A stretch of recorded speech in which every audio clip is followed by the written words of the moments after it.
Thank you. I'm Cindy Sheehan, and if most of you remember back in the summer of 2005, I got quite a lot of corporate media exposure. I mean, they literally followed me to the outhouse in Crawford, Texas. And then, in 2008, I ran for Congress in San Francisco against Nancy Pelosi. I didn't get any corporate media coverage. And I was like, but you guys were interested in my bathroom habits 3 years ago, and now I'm running for Congress and you don't care. And a lot of people attack me. They say, Cindy, you know, you used to protest George Bush and the wars are still going on. How come you still don't protest? I still protest. I haven't stopped. And so I started a show in 2009 called Cindy Sheehan Soapbox. And I started it myself because I thought that we still had a message. And in the summer of 2005, 2006, 2007, I was getting pretty good coverage. The movement was getting pretty good coverage until they realized that it was a movement with a message and that I wasn't just a freak of nature that fell off a truck on Prairie Chapel Road one day. So my thing is called, if a whistleblower or truth teller falls in a forest and no one is there to hear it, does he or she make a sound? And this is the funniest name for a little group, but it's about citizen media. How do we get the message out? Thank you. I met with communist dictator Hugo Chavez. And so I was like, so then we went to fake break and I said, hey, Nora, he's not, first I thought she was Kelly O'Donnell, so we started off on the wrong foot anyway. I said, he's not a communist, he's not a dictator. She goes, oh, we know that, but we decided to call him one anyway. Wow. And so even if you get them to do a correction, people don't pay attention. People were watching MSNBC that day. They saw somebody on the TV say, Hugo Chavez is a communist dictator, so that's what gets stuck in their head. Hugo Chavez is a communist dictator. But they not only get things wrong, they get things wrong on purpose. They do it purposely. So, I'm sorry, somebody had their... That was partially happening in my case. They were... Obviously, the company that had screwed up was good friends with most of the reporters and pushing on them. Yeah, I was just going to say, in your experience, how many of your stories get picked up by the AP? Because so many papers now have gotten rid of so many reporters that they just pick up most stories from the AP nowadays. Right. Well, we do have a good relationship with the AP. We don't have as good of a relationship with Reuters. A lot of them do get picked up on AP because I've cultivated relationships with two specific reporters. But then we also use a lot of social media. So if a story gets out there, even if it's a short AP story, we'll elaborate it and then put it up on our website, on Op-Ed News, on Daily Kos, and try to get it to go viral on the internet. We tweet it, we blog about it. So even if they give us minimal coverage, even if they get it wrong, we'll go ahead and say, guess what? AP gets it wrong. That'll be my headline for a daily. AP gets it wrong on drones or whatever. That'll be the title of my blog. And then repost that, and that'll get traction and repost it elsewhere. So I agree. The correction process is like fighting. You're already at the bottom of the hill, and you're pushing the stone back up, trying to correct a misnomer, but also cut those people off and do not go to that outlet again. Well, I think we need to do it to be citizen journalists because obviously the corporate media is part of what I call the robber class, or what Occupy calls the 1%.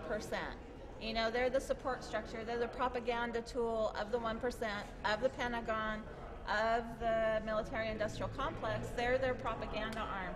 So how do we, the people, actually strategies to fight that? And I think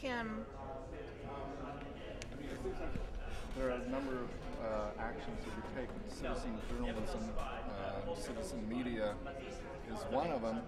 A big question is, how does that supplant the 1% corporate media. The left is, I mean, we all know how corporate media reports. They don't report, they manufacture the news. It's not news. It's a fiction in a lot of cases. So the left has, for decades, been complaining about the media coverage. But information and sharing information, especially as a whistleblower, is that it legitimates the alternative media when you also have mainstream media and critical journalists that care, journalists that are still real journalists and real reporters who do want to share the truth, who do want, you know, accountability for government being made available to the citizenry. They now is legitimating those other avenues of what's being shared. So it works both ways. In many cases, they have additional resources. They can come and interview you. So the advantage there, now it becomes personal. You don't have the problem, which in my case early on, especially for a number of months, is you had mainstream media sources that didn't even bother to contact myself or anybody that was representing me or anybody that knew me. They just decided to print stuff. And in many cases, it was propaganda because they were literally just mirroring what the government was saying, which actually had a lot of error in it because it was the message the government wanted others to hear, not what was actually the truth. Do press releases work? People tried that, paid ones, free ones. Press releases? Success? Yes, they do. They work? They help. For the last 3 or 4 years, I've been going to the School for Authentic Journalism, which they hold a class every year in Mexico for a 3-week term. And it's run by narconews.com. Al Giordano, a young organizer that worked with Abby and I for over 20 years in many different capacities. And in this school, you can, if you are interested, you can learn a lot about how to get your news out, they have all the video, they have online, several major workshops all day long, very intensive for 10 days. So I would, if you're curious, and that's also where all these young journalists, kids come from all around the world, from Africa, every country in South America. WikiLeaks expert who from Brazil comes and talks to you. It's just amazing how much you can learn and enjoy it in a beautiful Mexican atmosphere as well. It's a School for Authentic Journalism, and it's at narconews.com. And the reason, narco is in narcotic. Yeah, narco. And the reason he started out with that blog, getting that name, was because he was responsible for exposing, I think it was Banco Mexicano in Mexico, some of the presidents or the official CEOs of trafficking cocaine on their beach private property. So that's how he started out. And then the bank was bought by Citibank, and then Citibank took Little Al to court in New York City, and the New York judge wasn't going to go for that. And so Little Al beat Citibank, and then he developed this school. So you can learn a lot from it. You also remember the younger generation, they're carrying the information. It's dynamic, it's ongoing, it's continuous in their pockets. iPhones, iPads, smartphones, and all that mobile media. In many cases, they're not even going to computers anymore. So it becomes viral, and this is really critical, and I'll just use my own case as an example. So in terms of strategic communications, Jess is blogging, coordinating alternative media, mass media.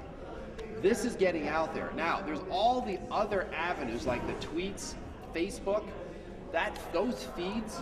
So the Jane Mayer article came out. How did most people that I knew in my circle and the expanded circle, and I'll say the younger generation, find out about it? They were not subscribers to the New Yorker. How many people do you know subscribe to the New Yorker? I'd say, how many people do you know? I didn't say if you subscribe. How many people do you know that subscribe to the New Yorker? Yeah. So how did that get out? First thing is that the New Yorker, right, actually published the article early. It was a 23 May edition, but the actual article came out in electronic form on their website on the 16th. This is like a full week before the actual issue. Now they start the issue, I guess late on the 15th actually, when it first started getting out there. there was already feeds in place. This is where RSS comes in, where it's already have search terms built in. You're looking for, so there's already because the case was already so public, right? Teaser. But what it was, a direct, hey, you got to go read this. They're not picking it up for the New York Times. The notification that was coming through another feed. Twitter was one of them. Facebook was another.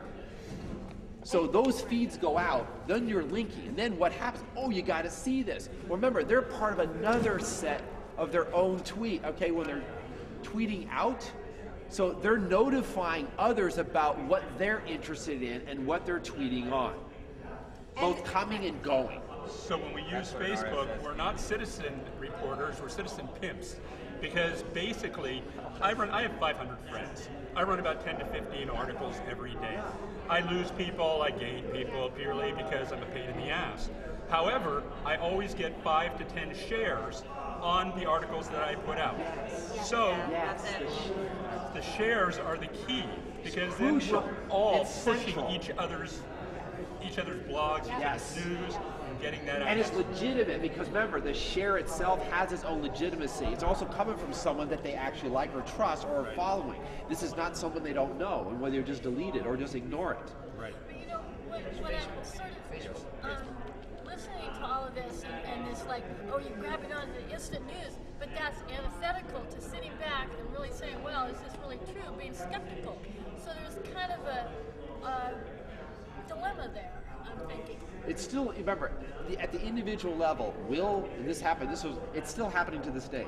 The Jane Mayer article still has incredible resonance because it's the single most definitive summary of the history and background to my case and involving other whistleblowers and what was really at stake. So the people, remember, a lot of people, remember, there's also technology on the iPhone. If you don't have time to read the 10,000 word article and you just there was people tweeting the essence of the article. So they were trusting others that the summary, you're talking the tweet level. It's only, what can you pack in, okay? To just 140 words. What can you pack into that? Well, now iMessage on iPhone, there's not really a limit, okay? Actually, well, there's quite a bit. Well, there is.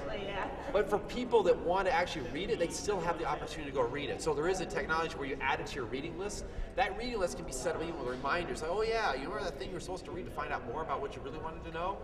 Your friend said was legit? Well, then you've got it on your information, your mobile device, to go check it out. But in answer to Muriel's question, I think you form your own expertise. Now, I don't think people should listen to me when I'm opining on the Susan G. Komen Planned Parenthood thing because that's not my area of expertise. But when I'm talking about the Tom Drake case and Espionage Act prosecutions, that is my area of expertise. And so I learn what other people's areas of expertise are. So when I'm curious about secrecy, I go on Glenn Greenwald's blog, or when, anti-war stuff, look to Cindy Sheehan, look to Ray McGovern. I mean, just, like you understand certain people have their own bailiwicks of expertise and you become their followers and vice versa. But you still have to take in information and look at it critically. Well, I mean, there's a lot of people who are voracious consumers of information, but then we try to analyze it for what Jess was saying to our own audiences. Some people don't spend hours every day like me watching CNN. And the only reason I do it is because I want to know what the propaganda is. I want to know what the opposite of what they say is really what's happening. And if they tell me I should care about Whitney Houston, then I know there's something very important that I should be paying more attention to than Whitney Houston. So yeah, I mean, there's a consuming of the information, but there's also synthesizing the information for the people who we reach out to, and that's very, very important. But also the people that we reach out to, and I'll use Muriel as an example. My primary interest is the privatization of prisons. And obviously this is something that's going on right now, and it's absolutely abhorrent. Muriel will ask me a question on my information. Her expertise is on economic systems and alternative economic systems. So I'll call her on something. So we have those checks and balances as we use this tool. when our friends question our sources and make us dig deeper for those sources. And I think that's another very important portion of the social media. Well, and something I've been finding is like not everything on the internet is true. You're kidding. Oh my God! People are quoting like Abraham Lincoln said this, and it's just plain bullshit. So I never write something unless I verify it many times through people I trust, and even people I trust have gotten things wrong too. Believe it or not, I've gotten some things wrong. So we have to be, very careful. Well, that's one of the benefits of live blogging. If you have stuff wrong, Yeah, even if you don't, they will tell you immediately, and they will be all over your case.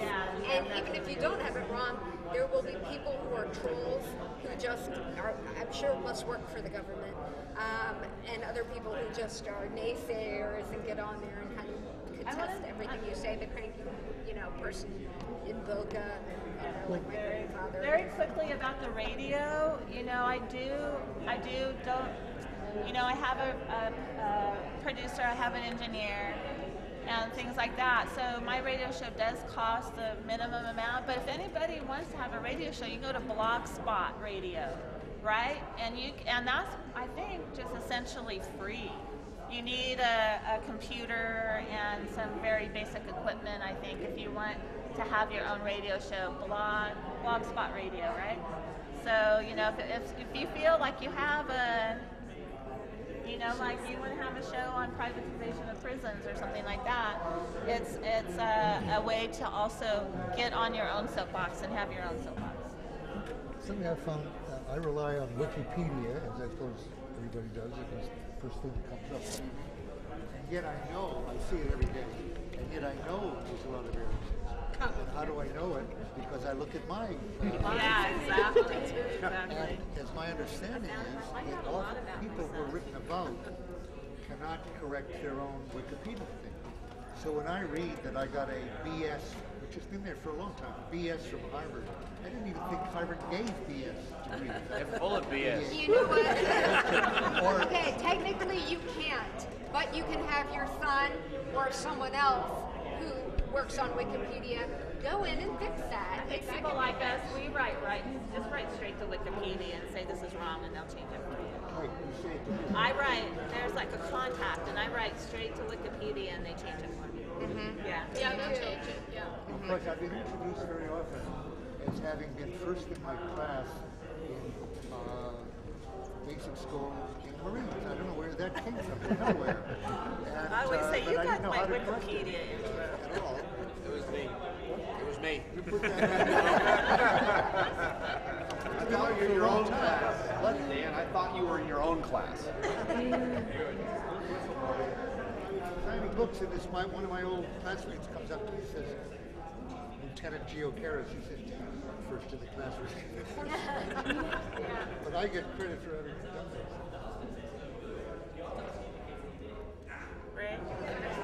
I want to bring this down to the specific, okay? 70% of our co-citizens believe that Iran already has a nuclear weapon. The mainstream media is trying to prepare us for war. Yes. Lieberman and a third of the Senate has said that we should attack Iran as soon as it gets a nuclear weapons capability. Okay? Not a weapon, but the expertise necessary to build one, which they already have. Now, most of our discussion has been sort of entre nous, we're talking about how we reach people who pretty much feel the way we do, or our friends and all that kind of stuff. How do we get this word out? It's exactly the same as before the invasion of Iraq, when 69% of the people believed that Saddam Hussein had a nuclear weapon or was connected with 9/11 or both, okay? So it's very, very dangerous. It's going to happen within the next couple of months unless we can do something extraordinary using the tools that are available to us to make a big stink about this, to say they're lying through their teeth. Part of it is getting over like your action. yeah, and part of it is getting over your fear of debating assholes. And that was something I had to get over and be like, okay, you know what? You want to talk about torture, John? You're my classmate. You're no better. We'll sit down and we'll have, I'll take you on. I'll throw down with you. And so for me, and maybe that's because I'm female or I'm a certain age or whatever, but and I know Cindy has had to take on every super asshole. Right. I mean, the world. Right, exactly. So spreading the message is part of it, but part of it is some of you, I just don't be afraid to get out of your comfort zone in taking on people. You know just as much as they do about certain topics. To answer your question, I mean, before the Iraq War, there were hundreds of thousands of people in the streets. Millions. And yeah, if you want to include Europe, yeah, there were millions. And what happened? Anyway. Well, but but this is now, and that happened, and now we can say, well, don't you remember what happened 9 years ago? So how do we organize? That's it. I don't know. Tell me. I got a question. What if you're not dealing with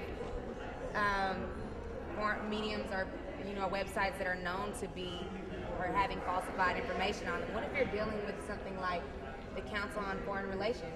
I'm a debater, and so that's one of the more quote-unquote reputable sources of information that we use for, to gain facts, or have our little arsenal for debate. And so I'm like, when we're dealing with governmental entities or more quote-unquote reputable sources of information via media, via the internet or newspapers or other, publications, misrepresenting the truth or brainwashing individuals, like how do we deal with contesting them, especially when I lack credibility as a college student in comparison to the Council on Foreign Relations, even though I know a lot of the information to be untrue or to be more like geared towards fear mongering so that Americans will be more accepting of the beast-like practices of certain legislation of the military. So how do we combat that? Because I think that is what paves the way for the damaging sites or the damaging information that does come out that allow for people to be misinformed and act on that. I'm not sure that debating actually changes people's minds. And if I have a chance, I would ask questions. Why do you think this? Where did you get the information? Does this really make sense? That would be more my approach. I would also say, as a college student, one of the great things about blogging, if you're on, for example, Daily Kos, you can go on and call yourself whatever you want. You can have a pseudonym, a nom de plume, or whatever, and you can go on and say, you know what, I am a student of the Council on Foreign Relations, and I know this to be a big fat lie, and here's why. And people don't know you're in college, or, it could be my 14-year-old, it could be anybody. And you can become, they're people, I have no idea what their real names are, but they, at least on this website, Daily Kos, clearly they seem to have an expertise in certain things. So.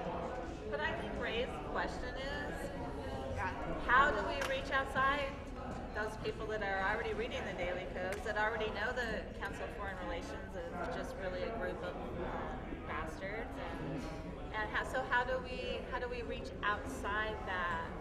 Go to the White House and say, we will not be fooled again with posters. And then what we need is coverage of that so people can see that there is an alternative viewpoint, because most people aren't getting an alternative viewpoint, and so this is what is so insidious. So corporate media, they're expert on shutting down an alternative viewpoint. If they can't shut you up, they'll undermine you, so you lose credibility with the people that were listening to you.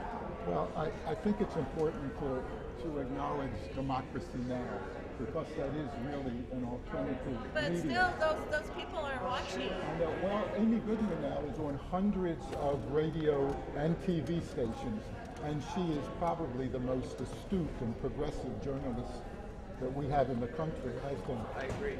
And so it is getting out there. Now, granted, most of the people probably watch NBC and ABC. How we get them to watch Amy Goodman and Fox.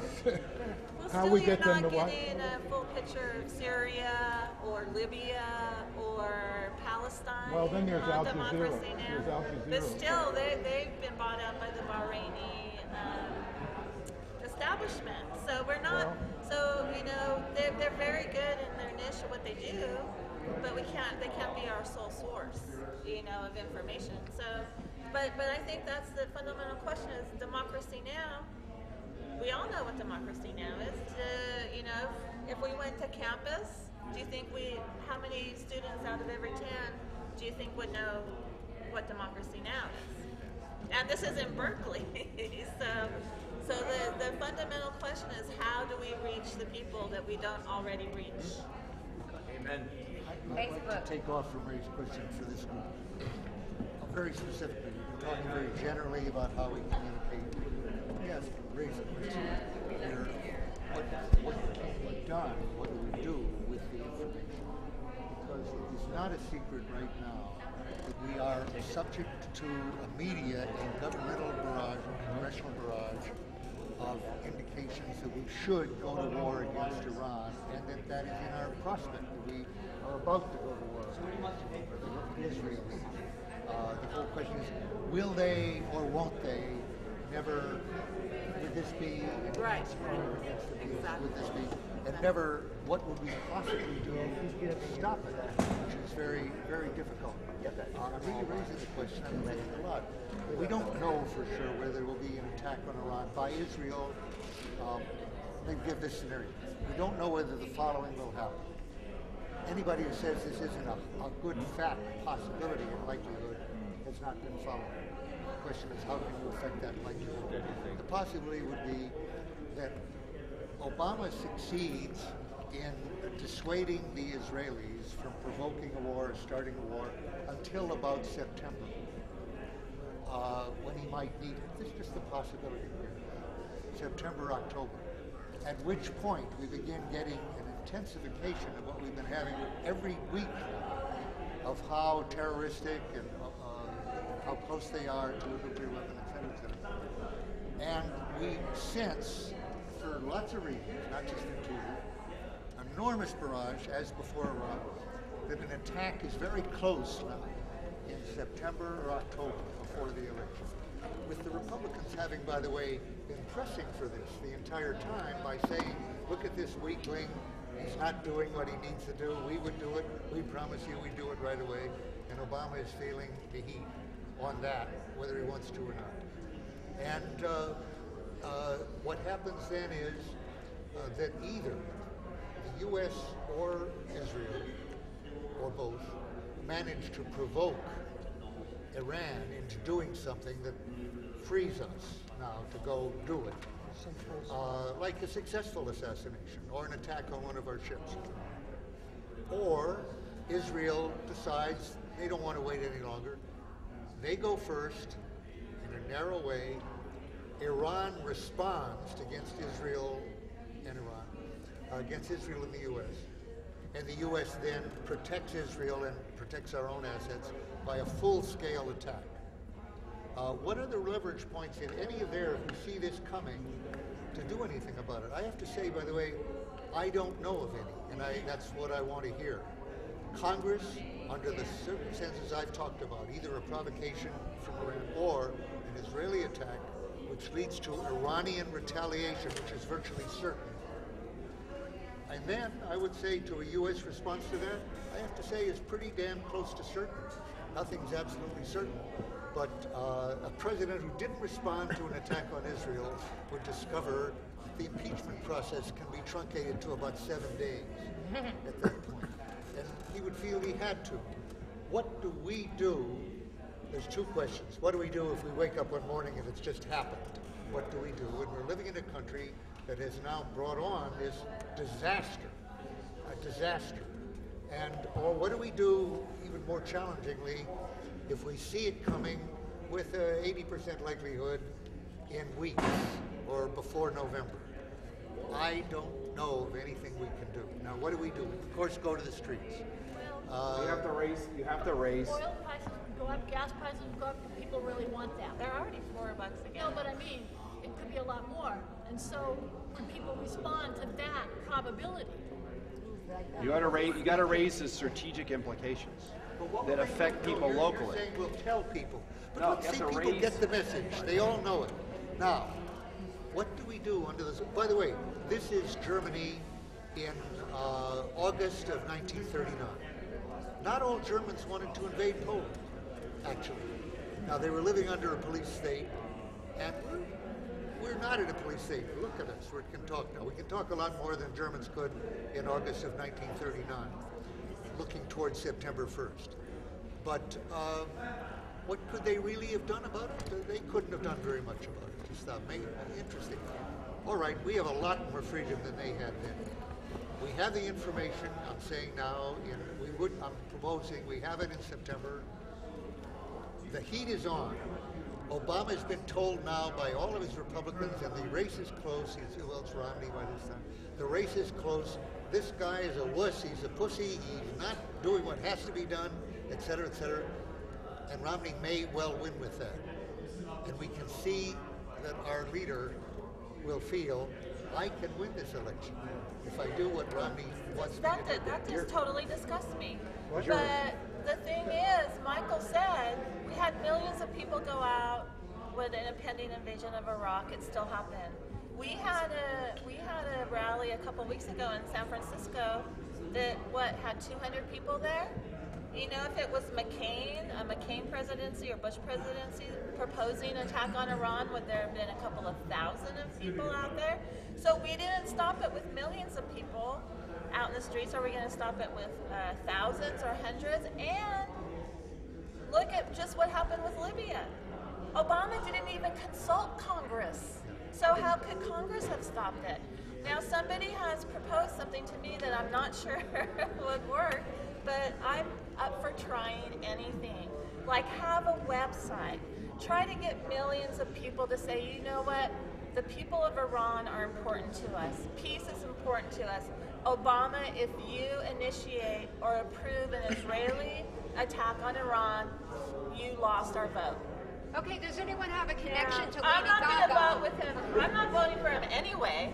But I would be I didn't vote for him last time. I would be willing to sign that. But how many Democrats would be willing to say that you will lose our vote if you actually do that? And I see that the peace situation is totally partisan. It's like most people who were with us were against Bush, not against Bush's horse. So, you know, what would be a good strategy to actually prevent it? Because I don't want to wake up and find out that more people are being bombed by my country or by my country's proxy, Israel. I want to make very clear, I am, on the one hand, not raising this as a rhetorical question. Could you speak I'm up? really asking for answers. Yeah. You've given one answer, and I'd like to hear more. I also would like to say, I'm not hopeless, that's why I'm asking for answers. It is possible that there's no way to stop this. These are very reasonable, realistic possibilities, and I'm hoping to try to do better than that. And I think you're right. Specifically on yours, if you say, we won't vote for you, he would be doing this on the very well-founded assumption that it's the way for him to win the election. Right. Because people will vote for him. So we may not vote for him, but we've got an issue here where the public has actually been brainwashed. Like Romney's father. Ray, you're saying, Ray, you're saying, brainwashed on this to the point where it would be popular for him to do it. Right, no, One I thing that could totally help get it. in a medium way perhaps is polls. Instead of signing another petition, if we're encouraging or doing our own polls and they see those numbers and we're pushing to change those numbers. They were good. But I think that's unfortunately a lot At the of people moment, they're bad. vote uninformed. But I think that can only.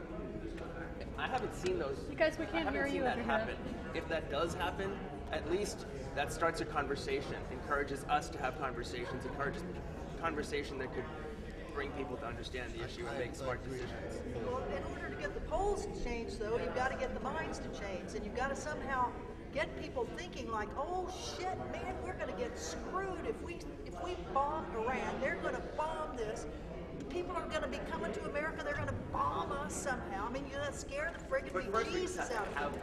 But now some of the things that have happened, if you think back in 2006 when the Bush administration's rhetoric was just like this too.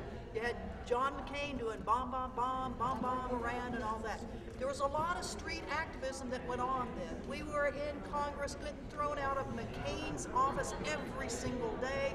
We were in the halls. We took 40,000 signatures to the White House in boxes, and when they wouldn't accept them, we threw them page by page over the thing, and the White House guards were going batshit crazy. You can't do this. You can't throw nothing over the fence. I was like, where's the regulation? Is it that you can't throw nothing over the fence regulation? So there was some publicity about each one of those types of actions. Now, if you look at what's been successful in the last year, I mean, the one thing that's happened is the XL pipeline got smashed, and that was because of several, for a while, it's little Mr. Flip-Flop's going to overturn that one, but at least we got a good decision at one stage because there were protests, there were arrests for 6 weeks, over 1,000 people got arrested by chaining themselves to the fence, and then we had 15,000 or enough people to circle the White House on one day. We'd circle it like 4 times. So trying to get people, well, we can because there are calls for people to come to Washington on March 30th as part of an Occupy the Mall sort of thing.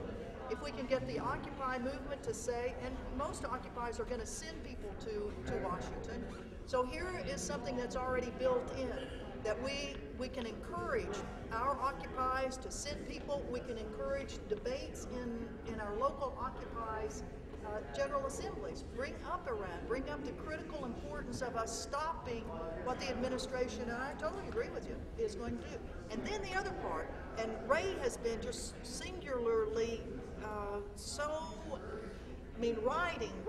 writing, getting this stuff out, and if you have to crib from his stuff, which is the best thing to crib from, RaymondMcGovern.com. Yeah. Take his stuff, reword it, and send it out. Put it in your letters to the editors to try to influence within your local community about what's going on. And organize demonstrations, even if it's only 10 people out on the sidewalk. I mean, there's nothing like having to face a big-ass sign as you're going into the grocery store about Iran or whatever.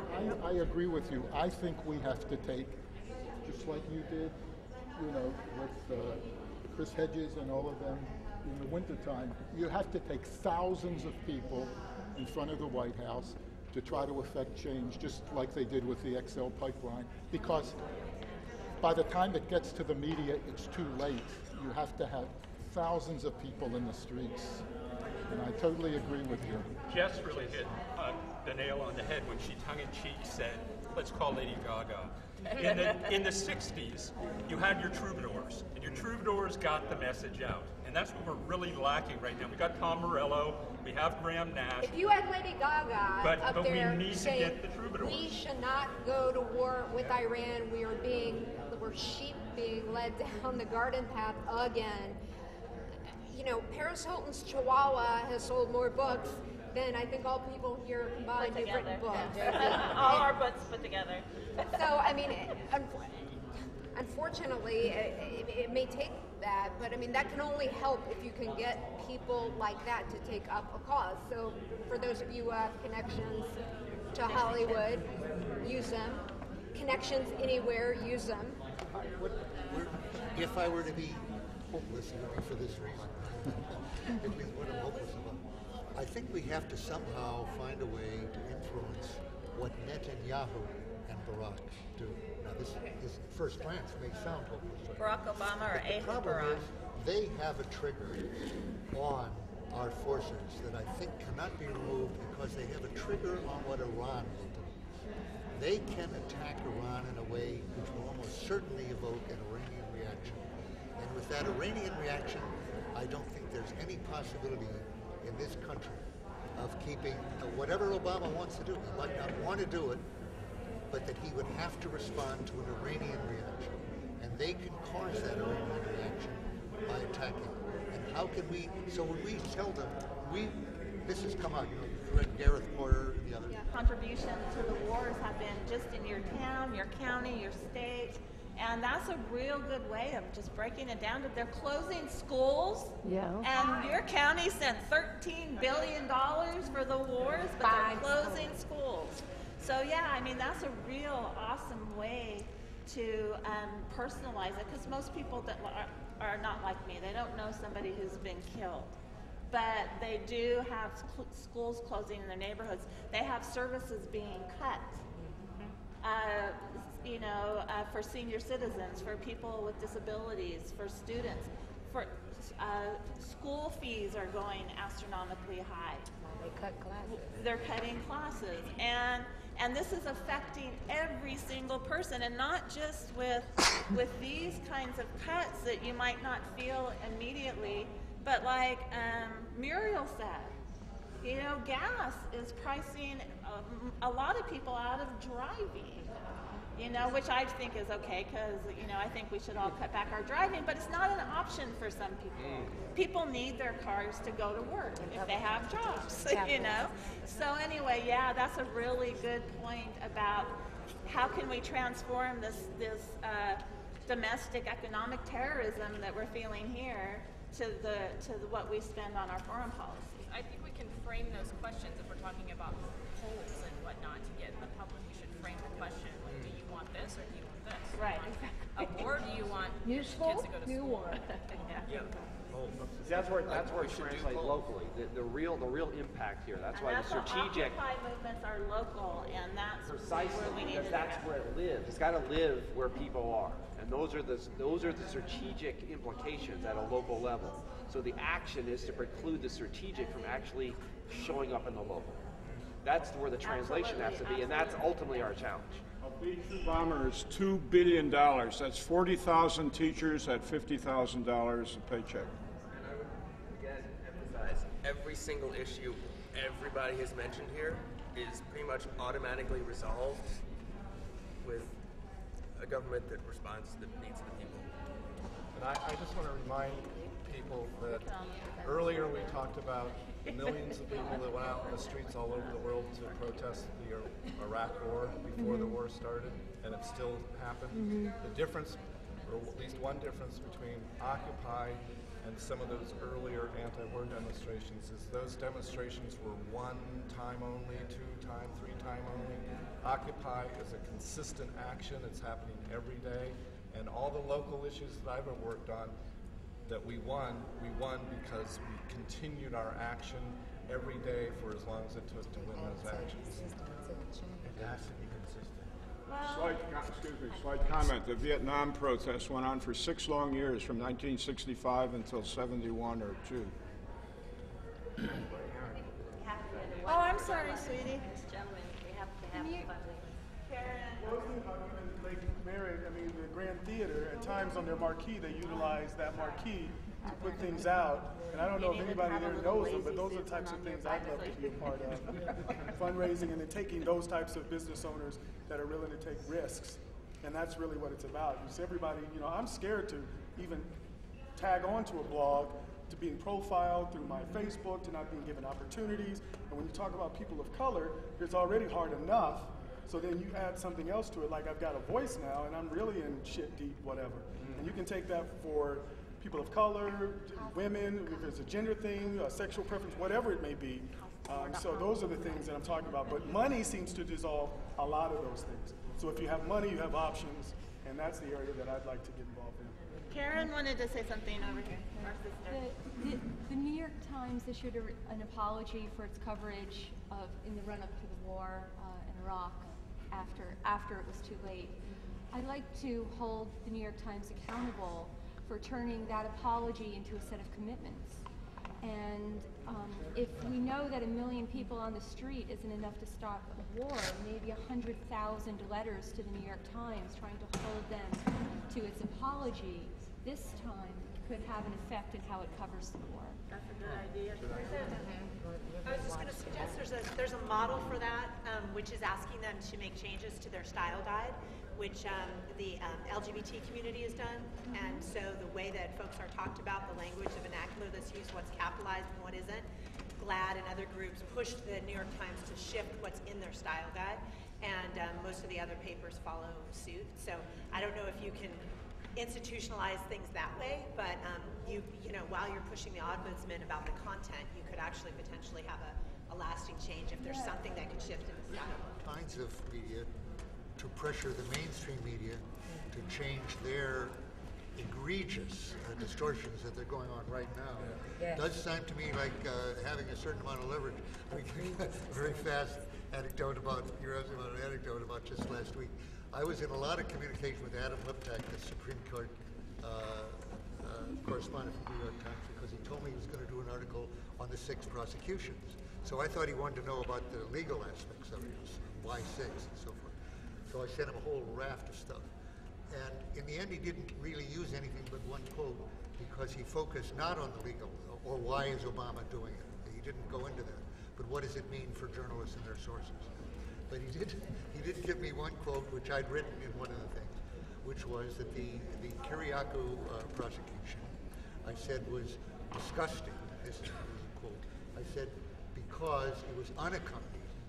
I said, because it was criminalizing, giving the name of an alleged torturer, 2 torturers actually, giving a torturer in the complete absence of any indictment of the people doing the actual torture, or directing it, or covering it up. He said, doing it, directing it, covering it up. No indictments. And here we have a guy. So I said, he didn't use this line. I said he is, for 2 years he's been decriminalizing torture, and now he is criminalizing blowing the whistle on torture. Well, he didn't use that line. But he used the thing saying, it's Ellsberg said,